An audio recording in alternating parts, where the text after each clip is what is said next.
been talking to him for months. Now, wait a second. They'd only been talking to me for weeks. So they probably would have gone ahead without me.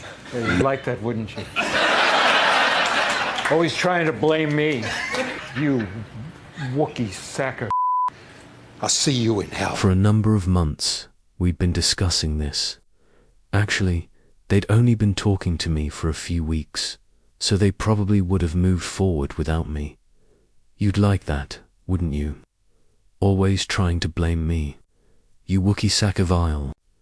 See you in hell, Harrison Ford growled at 82, before naming the 6 actors he hated the most.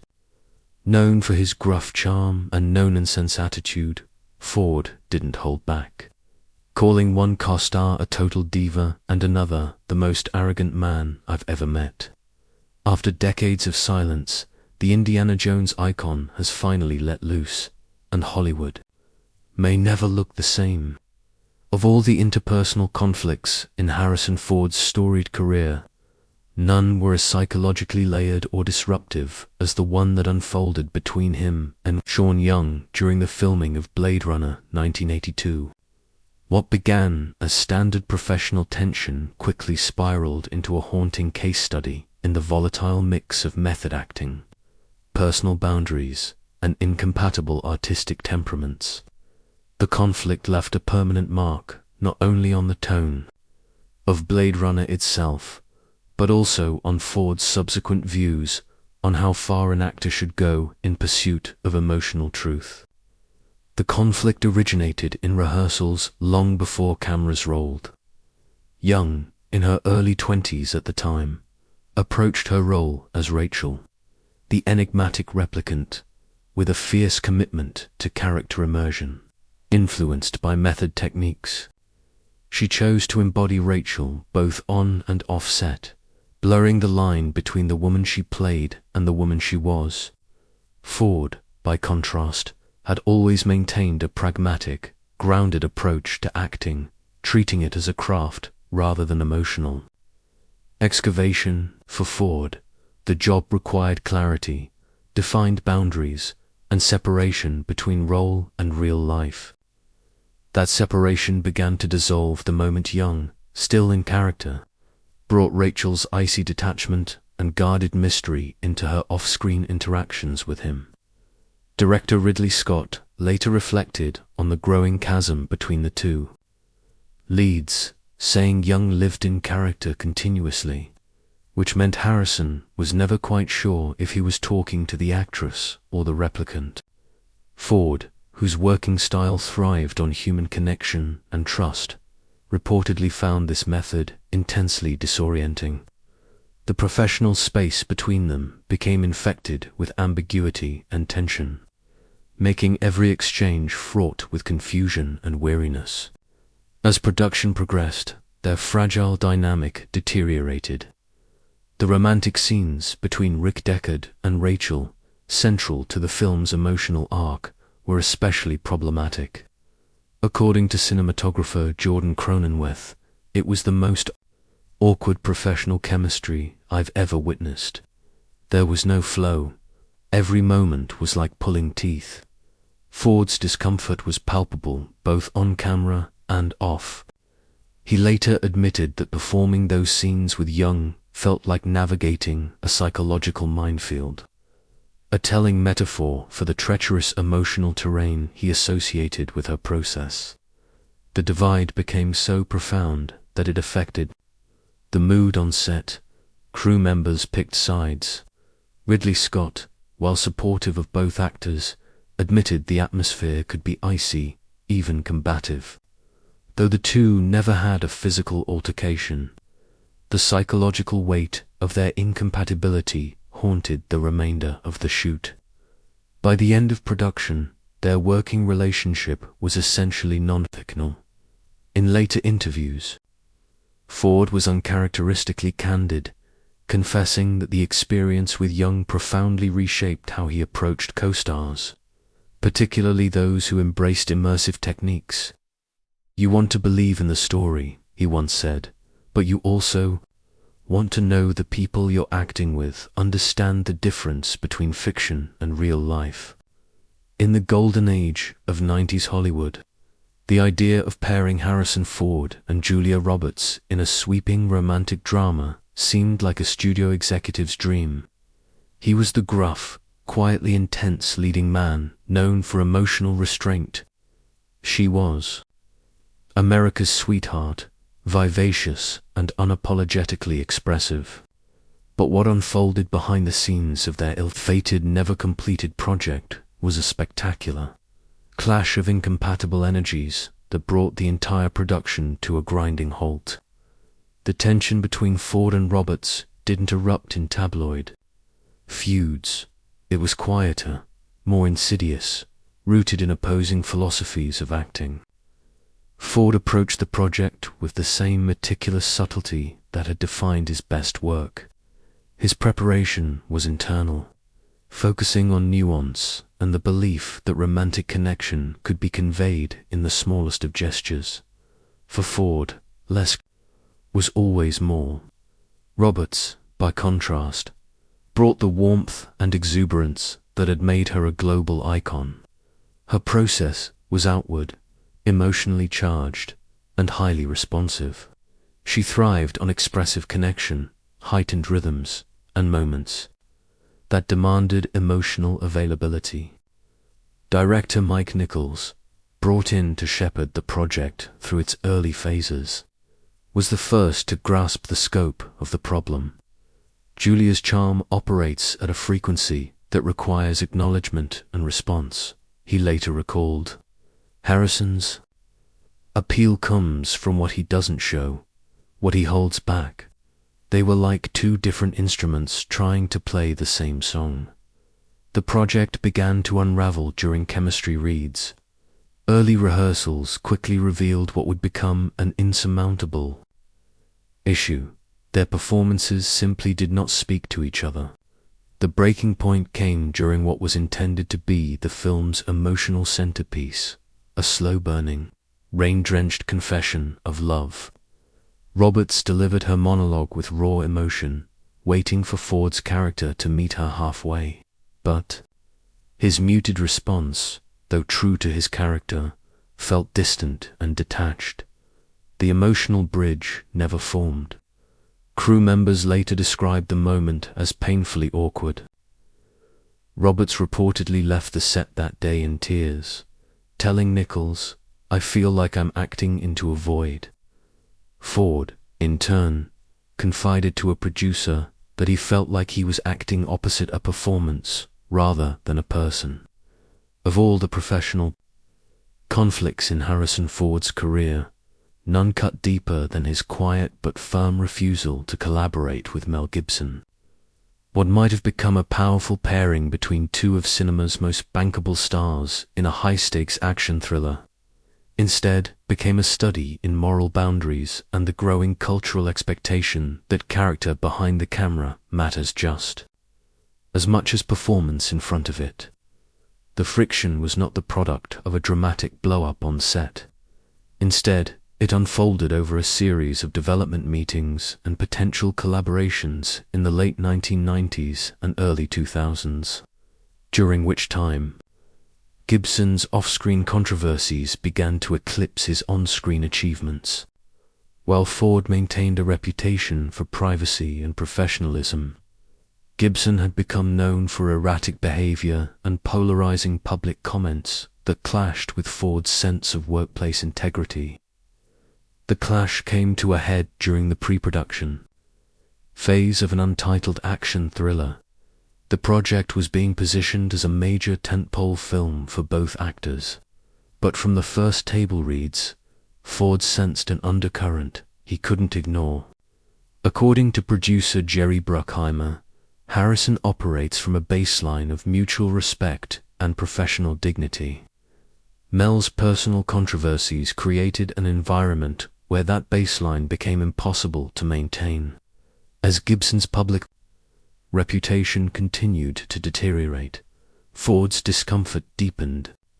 He began to question whether Gibson's presence on the project was jeopardizing not just the film's cohesion, but its soul. This discomfort intensified when several actors under consideration for supporting roles declined to proceed, citing concerns about working alongside Gibson. For Ford, whose belief in teamwork and mutual accountability defined his approach to filmmaking, this was an unacceptable breach. The breaking point came during a closed-door meeting with studio executives. Ford, in what insiders describe as one of the most principled moments of Hollywood dissent, expressed clear and unwavering concerns. He reportedly said he could not, in good conscience, work with someone whose personal behavior created an unsafe or uncomfortable environment for others. His decision wasn't rooted in personal animosity. It was about respect, ethics, and the collective trust required to create meaningful art. The project unraveled shortly afterward, while officially shelved due to creative delays. The truth was widely understood in industry circles. Ford had walked away, and in doing so, he had made one of the most quietly courageous statements of his career. The tension between Harrison, Ford and Tommy Lee Jones on the set of The Fugitive is now seen as one of the most fascinating studies of creative friction in modern Hollywood. A tale of two legendary actors whose mutual respect was ultimately overshadowed by their incompatible working methods. What happened was not simply a clash of egos, but a slow-burning collision of two profoundly different philosophies on acting. Ford came into the film as the steady hand, the consummate professional with a meticulous, almost architectural approach to character development. He treated his role as Dr. Richard Kimball with the kind of structured intensity that had made him a box office giant. Jones, in contrast, approached his role as U.S. Marshal Sam Gerard like a jazz, soloist improvisational, alive in the moment and resistant to predictability. He relished the freedom to try new things with each take, often throwing in spontaneous gestures or line inflections that would reorient the rhythm of a scene entirely. The earliest signs of friction emerged during their first major shared scene, where Gerard interrogates a wounded Kimball. Jones altered the pacing and delivery of his lines take after take, forcing Ford to constantly recalibrate his performance. Mid-scene, Ford, who had built Kimball's reactions on specific timing cues, found himself unsettled and increasingly frustrated. The situation escalated further when Jones began to modify scripted dialogue in subtle but significant ways. Ford, known for his deep respect for script integrity, grew vocal about the disruptions. Heated discussions followed. On more than one occasion, crew members noted that production halted due to disputes over what constituted professional courtesy, and whether spontaneity justified the dismantling of a co-star's performance structure.